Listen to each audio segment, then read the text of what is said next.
Hi hello आणि नमस्कार मंडळी, कसे आहात सगळेजण. तर मी सोनाली स्वागत करते तुमचं आणखीन एका माझ्या डेली व्लॉगच्या व्हिडिओमध्ये. तर हे बघा, आत्ता ना म्हणजे मी जस्ट पिलूला घेऊन आले मी शाळेतनं. आज शनिवार आहे आणि त्याचं म्हणणं असं होतं की मम्मा राखी बनवायची आणि राखी बनवून दे. आता रक्षाबंधन तर जवळ आलं आहे, पण चला आता म्हटलं बनवच म्हणतो तर बनवूया. चला घरामध्ये जे काय साहित्य होतं ना ते सगळं काढलं आणि चला म्हणलं आता पिलूसाठी छान अशी राखी बनवूया. कारण पटकन बनवून ठेवली म्हणजे 2 दिवसात सुकल पण आणि सोमवारी त्याला जमा पण करता येईल नाही का, त्याच्यासाठी. तर आता त्याच्यासाठी काय केलं मी, माझ्याकडे ना आपण गोंडे बनवतो त्याच्यासाठी जो सिल्कचा थ्रेड असतो ना ते वाल्याचा बॉक्स होता. तर चला म्हटलं त्यातलंच एक सिलेक्ट करूया आणि त्याच्यापासून बनवूया. तर पहिल्यांदा काय केलं, पुट्टा आहे की नाही म्हणजे तुम्ही कशाचा पण बॉक्स असतो ना त्याचा फुट्टा ना छान असा म्हणजे 10 रुपयाच्या सिक्क्याच्या किंवा तुम्हाला जसा जेवढा आकार पाहिजे ना गोल तेवढ्यानुसार तुम्ही कट करून घ्या आणि मग नंतर ना त्याचे दोन किंवा 3 कट करून घ्या आणि त्याच्यानंतर ना तुम्ही ते राखी बनवा. आता मी राखी बनवत होते तर तुम्हाला दाखवते त्याच्या आधी. हे बघा, हे माझे पिल्लूचे फोटो आहेत. आता यामध्ये काही वेगळं दिसते का मला नक्की सांगा तुम्ही कमेंटमध्ये. म्हणजे असं काही जगापेक्षा वेगळं काय आहे का माझं पोरगं. तर आता तुम्हाला सांगते, मी जसं माझं लग्न 2019ला झालं ना तसं मी मला वाटते 3 ते 4 महिना सासरी राहिले असेल आणि तेव्हापासून आम्ही पुण्यात राहतो 2019 ते 2026. आणि मग जास्त करून ना खूप लोकांना माझं मूल मला वाटते 3 वर्षाचं झालं तर माहीत पण नव्हतं ते कसं आहे किंवा कसं दिसतं याचं म्हणजे. आणि माझ्या मुलाला पण माझ्या घरातली बरीच लोक आणखीन माहीत नाहीत. त्याचे आजी आजोबा चुलते आणि आत्या मामा सोडले ना तर त्याला तिकडचे अजून खूप जास्त लोकांना माहीत नाहीत. शेजारची भावकीची किंवा नातेवाईक खूप प्रकारचे असतात ना असे ते, म्हणजे जवळचे किंवा लांबचे जे काय आहेत ना त्या लोकांना माहीत नाही. कारण आम्ही जास्त करून असं गावाला जात नाही, कधीतरी सणवार किंवा अचानक काय असेल म्हणजे तर जातो कार्यक्रम वगैरे ह्याच्याच निमित्तानं. आणि कवचित आम्हाला जा वाटलं 1-2 दिवस किंवा कागदपत्र वगैरे काय काढायचं असेल तर जातो, नाही तर जातही नाही. कारण आता तर इकडचं आधार कार्ड वगैरे सगळं काही इकडच्या पत्त्याचं निघले त्याच्यामुळं आम्ही जात पण नाही. आणि वोटिंग कार्डसुद्धा आम्ही इथलंच काढले त्याच्यामुळं आता घरी म्हणजे शक्यतो जाणं जास्त होत नाही. दिवाळी किंवा सण काय असेल तर जातो. आता तुम्हाला सांगू का, मी हे एवढं सगळं तुम्हाला काय सांगते तर खूप लोकांना काय असतं माहिती आहे का, आपण इथून गेलो की नाही म्हणजे शेजारी पाजारी म्हणा भाऊभाऊकी म्हणा त्या सगळ्या लोकांना एकच असतो की प्रश्न तो म्हणजे मूल कसं आहे किंवा आल्यानंतर ना त्याला बघायचं आणि बघितल्यानंतर ना जजमेंट द्यायला चालू करायचं. हे काळाचं आहे, ते गोरचं आहे, मम्मी गत नाही आहे, पप्पा गत नाही आहे, असंच आहे तसंच आहे. म्हणजे तुमच्या बाबतीतसुद्धा अशा खूप गोष्टी होत असतील नाही का. तर हे जजमेंट तुम्हाला कसं वाटतं, म्हणजे तुमच्यासोबत असं कधी घडलं आहे का. एकतर आपण 200-250 किलोमीटरचा प्रवास करून जायचं तिथं, त्याच्यामध्ये आपण पूर्ण थकलेलो असतो आणि त्याच्यामध्ये आपलं लक्ष नसतं की आपण कसं दिसतो किंवा आपलं बाळ कसं दिसतं आहे. आपल्या म्हणजे मोठ्या माणसांपेक्षा ना लहान मुलांचं खूप प्रवासात हाल होतं आहे, तुम्हाला तर माहीत आहे. आणि त्याच्यामुळं मुलांचा चेहरा सुकतो किंवा काय जे काय असेल ते, पण जसं असेल तसं ते आपण स्वीकारलेलं असतं. कसंही असू दे ते आपलं मुलं असतं. आणि आपल्या म्हणजे ज्याचं मुलं आहे ना त्याच्या आईला त्याच्या मुलाबद्दल कोणी जरी काही जरी बोललं तरी राग येतोच. तुम्हाला पण येत असेल, तुम्ही पण जर मुलाची आई असाल ना तर तुम्ही या गोष्टी तुम्हाला सगळ्या गोष्टी सहजपणे पटतील माझ्या. जसं असेल म्हणजे म्हणतात का नाही, गावाकडची पहिली माणसं म्हणायचे जर पोटाला साप जरी आला तरी तो सांभाळला पाहिजे किंवा सांभाळतात लोक असं असतं. किंवा गावाकडं तुम्ही खूप उदाहरणं बघितली असतील. काही पहिले जुने लोकांचे म्हणजे पोलिओ वगैरे घ्यायचे राहिले असतील ना तर त्यांची मुलं अपंग असतात आणि ते बसून असतात जाग्यावर. कवचित तुम्ही एखादं तुमच्या म्हणजे गावाच्या ठिकाणी वगैरे सुद्धा बघितलं असेल.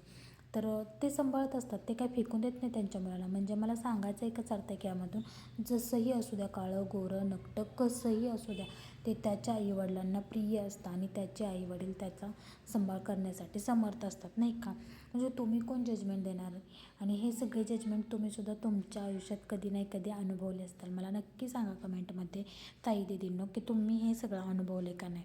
तर आता ते जाऊ द्या, लोकांचा कुठं विचार घेऊन बसता. लोक कसं जरी आपण राहिलं आणि कसं जरी काही केलं तरी आपल्याला नावच ठेवतात नाही का. तर जाऊ द्या, विषय द्या सोडून. आता संध्याकाळच्या तयारीला लागली होती मी. आज शनिवार होता आणि मस्तपैकी म्हणलं चला यांचा उपवास आहे तर पुरी बनवूया, ते पण पालकाचे. कारण पिलू असा पालक खात नाही आणि त्याच्या तोंडावर आहे ना थोडेसे नाईटे आहे ना पांढरे दिसायला लागले. तर म्हणलं चला, भाजी शक्यतो त्याला खायची नसते आणि मग त्यामुळे तर आता ते सगळं बघा चेहऱ्यावर दिसायला लागले. तर मी छान असे पालकाचे पुरे बनवले होते आणि बटाट्याची भाजी बनवली होती. गव्हाचं पीठ, त्याच्यामध्ये थोडंसं तांदळाचं पीठ असेल तर टाका, नसेल तर बेसन असेल तर बेसन टाका, तुम्हाला जेवढं ते टाका.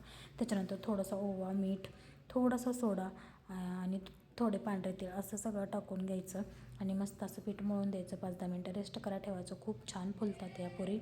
तुम्हाला सोडा नसेल टाकायचा तर तुम्ही नाही टाकू शकत. असं काहीच आमचं जेवण होतं संध्याकाळचं. दुसऱ्या दिवशी निवांत रविवार होता म्हणून माझं सगळं काही निवांत चाललं होतं. तर केस वगैरे धुवून घेतले. त्याच्यानंतर थोडीशी सनस्क्रीन लावली तोंडाला. खूप मस्त असं म्हणजे खूप सॉफ्ट वाटतं सनस्क्रीन लावली आणि थोडंसं एक मॉइश्चरायझर आहे ना ते पण खूप भारी आहे. त्याच्यामुळे ते लावलं तोंडाला लावलं आहे ना म्हणजे चेहऱ्याला लावलं ना ते असं वाटत नाही की आपला चेहरा तेलकट आहे किंवा म्हणजे सुकेपर्यंत तेलकट दिसतो. एकदा सुकला ना ते दिवसभर फ्रेश राहतो चेहरा. त्याच्यानंतर आता तुम्हाला सांगू का नख जसे मी कट केलेत ना तेव्हापासून मला टिकलीचं ते वरचं कवरच निघत नाही. मला एकदा टिकली लावली ना 2-2 दिवस राहते बरं का शक्यतो. पण आता ना ते पडते आहे त्याच्यामुळं मला दररोज एक टिकली लावावं लागते. तर असं काहीच माझं म्हणजे सकाळचं थोडंफार प्रमाणात रुटीन असतं. कारण हे आज रविवार होता तरी पण सुट्टी नव्हती यांना. आता तुम्ही म्हणाल रविवारची तर सगळ्यांना सुट्टी असते पण काय करायचं संसाराचा गाडा आणि चालवायसाठी सगळ्या गोष्टी कराव्या लागतात. सुट्टी घेऊन आता सुट्टी घेऊन मग नंतर ना कसं व्हायचं नाही का आपला प्रपंच आपण केलाच पाहिजे. त्याच्यासाठी रविवार असो किंवा सोमवार असो किंवा शनिवार असो काही असलं तरी आम्हाला सुट्टी नसते आणि खूप ॲडजस्टमेंट करून आम्हाला सुट्टी काढावी लागते. कारण आमचा स्वतःचा बिझनेस आहे आणि स्वतःच्या बिझनेसमध्ये कधीही सुट्टी नसते. आलं का तुमच्या लक्षात? तर बघा ह्या इथं मी किती वेळा बघते मला टिकलीचं कवरच निघत नव्हतं. हे पिलूसाठी मला नेल्स कट करावं लागतात कारण त्याला आंघोळ वगैरे घालताना खूप जास्त प्रमाणात कधी लागतात नखं. म्हणून मी नखं कट करते आणि माझी इथं खूप खरंच अपदा होती जास्त प्रमाणात. शेवटी त्यानं मला पिलूनच काढून दिलं टिकलीचं मागचं स्टिकर आणि मग नंतर थोडंसं कुंकू वगैरे लावून मस्तपैकी असं म्हणजे रविवारचं आहे की नाही तुम्हीसुद्धा एकदम खूप निवांत आणि एकदम असं स्लो सगळी कामं करत असता का मला नक्की सांगा. माझं तर खूप निवांत असतं कारण माझं 10-10:30-11च्या पुढे नाश्ता होतो. जे रोज काम माझं 10:15ला सगळं पूर्ण होतं. कपडे धुणं भांडी स्वयंपाक ते माझं त्या दिवशी काहीच नसतं झालेलं रविवारी आणि शनिवार. कारण शनिवारी सौरेला सुट्टी असते रविवारी पण सुट्टीच असते. त्याच्यामुळे हे सगळ्या गोष्टी माझ्या कधीच 10:30-10ला होत नाहीत. आता काय म्हणतात ना सवयीचा गुणधर्म आहे ना. कितीही वेळा विचार केला की नाही बाबा आता केस टॉवेल काढायचा आणि केस झटकायचे नाहीत पुसून फक्त घ्यायचे आणि वाळू टाकायचे पण ते सवयीचा गुणधर्म मोडतच नाही. आता याच्यासाठी काय टेक्निक असेल तर मला नक्की सांगा. सवयीच माझी मोडत नाही टॉवेलने केस झटकायची आणि खूप वेळानं माझ्या म्हणजे ते लक्षात न जातं मी ट्राय करते की बाबा केस नाही झटकायचे कारण माझे लांब केस आहेत ना खूप तुटतात आणि परत गळतात कंगव्याने विचारताना. पण माझ्या लक्षातच राहत नाही की बाबा झटकायचं नव्हतं मला टॉवेलनं. आता तरी मी खूप कमी केले. त्याच्यानंतर रात्रीचं ना पालकाचं पीठ मळलं होतं ना पुऱ्या बनवण्यासाठी ते राहिलं होतं.